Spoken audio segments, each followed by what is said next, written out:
Now, couple that with what just happened in England. A Muslim sets off a bomb on a train, and they wring their hands. They don't know what to do. The old ninny there, Theresa May, instead of attacking the attacker, attacks Donald Trump because he dared say that they're not tough enough on the Islamo-fascists amongst them. I want you to listen to the psychosis that is called liberalism. Here is a psycho in London who spends more time attacking Trump than the enemy within her own country in 2004. I never think it's helpful for anybody to speculate on what is an ongoing investigation. Speculate. As I've just said, the police and security services are working to discover the full circumstances of this cowardly attack and to identify all those responsible. I really want to say a few things that I have to hold back, because what you're watching here is the entire West committing suicide. You're watching the suicide of the West. Not as Spengler predicted, the death of the West in its demise, in the demise of the West being a result of the rise of Asia, which is what Spengler predicted. But a suicide, a mass suicide of the West. The British people, the French people had an opportunity to stop this, and they rejected it. They said, we'd rather die. We'd rather continue to dance naked around the fire. We'd rather see our whole nation go up in fire than give in to those nationalists. I don't know how much farther we are from them here in the United States of America. But when I see psychos, as I see every day, attacking Trump instead of attacking Kim Jong mentally ill one, I would say that we're not too far behind. When I see psychopaths in America, the American left, saying, yes, we need more immigrants. We want open borders. All are welcome. Refugees welcome. We don't want to vet anyone. Let everyone come into our country. That's mass suicide. Do you understand? It's a combination of mass hysteria with mass suicide. And in the middle of it all, we have the hurricanes to deal with, one after the other in Florida, Texas. And then you have the strange situation of the Hollywood idiots like Robert De Niro. Trump comes out on the London attack where another Muslim set off yet another bomb with ISIS taking credit for it and gloating about another attack of this nature. And instead of attacking the Islamo-fascists amongst herself, amongst her people, this ninny over there in England, Theresa May, attacks President Trump. This is an example of a suicidal nation over there. I don't have an answer for the question. All I know is that I know the questions and I know the answers. But I don't have an answer to this question. It's very hard to stop people who want to commit suicide. If they want to jump off a bridge, generally they will jump off a bridge. And if half the nation wants to jump off a bridge, it's very hard to stop them from taking the rest of the nation down. How many different attacks by Islamo-fascists have to occur until you finally have to awaken to the fact that there is a certain segment of the earth that's been at war with the rest of the world for a very long time. Long before we invaded Iraq, long before we were in the Middle East, the Islamo-fascists were killing, maiming, burning, cutting heads off in order to convert everyone around them to Islam. If you don't know history, I can't help you. If you're a moron who went to NYU and had your brains washed in a washing machine, and you think it's our fault that the Islamo-fascists are attacking around the world, then you are one of those suicidal people. Those who do not know the history are condemned to repeat it, and boy, are we repeating it. We are repeating it on a daily basis. Bombs go off, heads are cut off, trucks are driven into people, and everyone says lone wolf, deranged, nothing to do with their religion, lunatics, all wrong, absolutely all wrong. ISIS claimed responsibility for the London attack. Now, let's just look at the acronym ISIS. ISIS, Islamic State. It didn't say BISIS, it's not the Buddhist state, calling for the responsibility of the bomb in London. It wasn't JISIS, it's not the Jewish state, taking credit for the attack in London. It's not CHISIS, it's not the Christian state that claimed responsibility for another attack on innocent people. It is not HISIS, it's not the Hindu state claiming responsibility for the London blast. It is the Islamic State.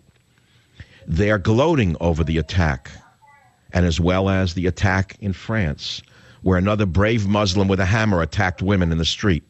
But you won't read about that because it doesn't fit the agenda of Wolf Blitzer and Jake Tapper, does it? So all I can do is tell you what reality is and give it to you, let us say, not sugar-coated, in a straight manner. There's nothing else I can do. 22 were hospitalized, hair was burned off people's heads, and many of you psychos on the left are spending more time attacking Trump than saying, maybe I have it wrong. Maybe we need to do something to protect ourselves over here. Maybe we need to do something about Kim Jong-un. Maybe it's really not Trump's fault. Maybe they, listening to this show, will wake up one day. I doubt it, though. So I can ask you again, how would you treat Kim Jong mentally ill? Because we cannot let this man destroy Guam or Japan or even Hawaii or the west coast of America, can we? What would you do to stop him? What would you do, throw flowers in the street and beg him not to hurt you and then blame it on Donald Trump? What would you do to stop Kim Jong mentally ill? What would you do to stop the Muslims amongst us who are plotting to hurt us? Let me say that again in case you missed it. Write it down.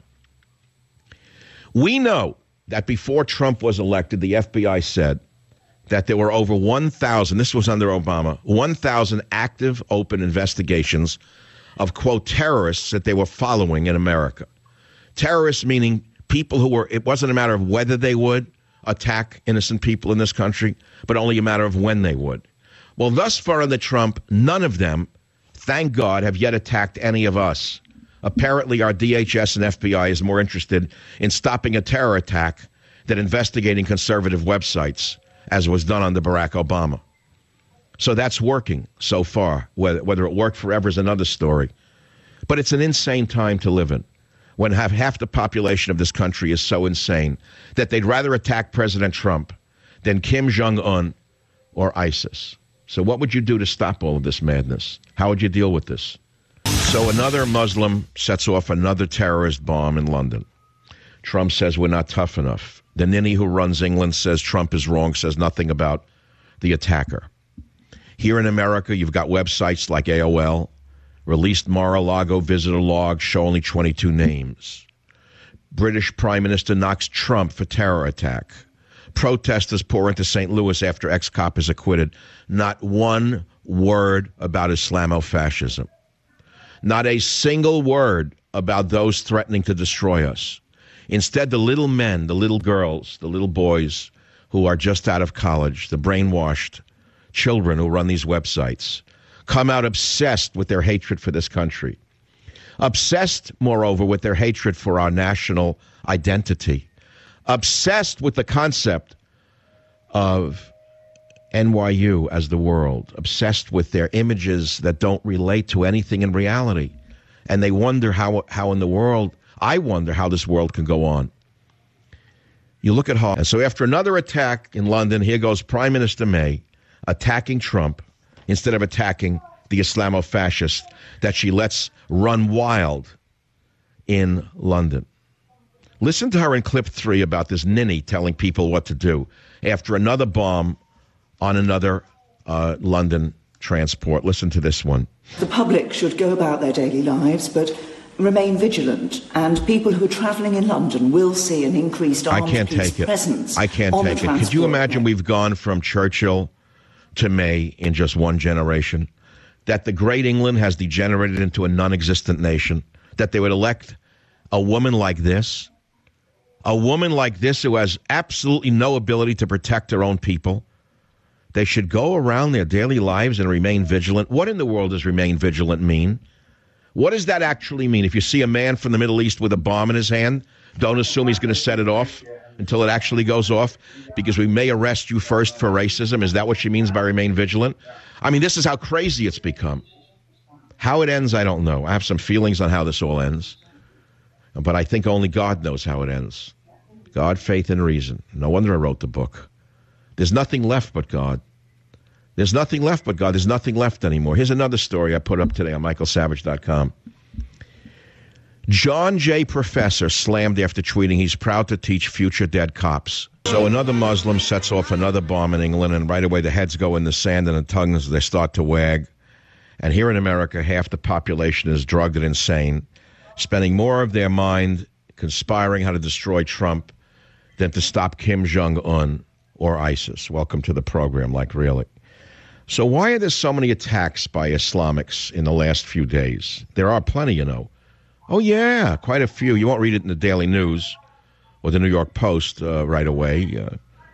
If you look into the ownership of some of these organizations, you'll be very, very surprised how unlocal they are. And they want to keep you drugged and stupid, looking at sluts in Hollywood whose brassieres fall off, making sure you take your medication, and that you hate Trump. That's the three main prongs of their stool of reality for you. Hate Trump, take your meds, and look at the sluts whose brassieres fall off. That's the stock and trade of News Corporation and the Daily News.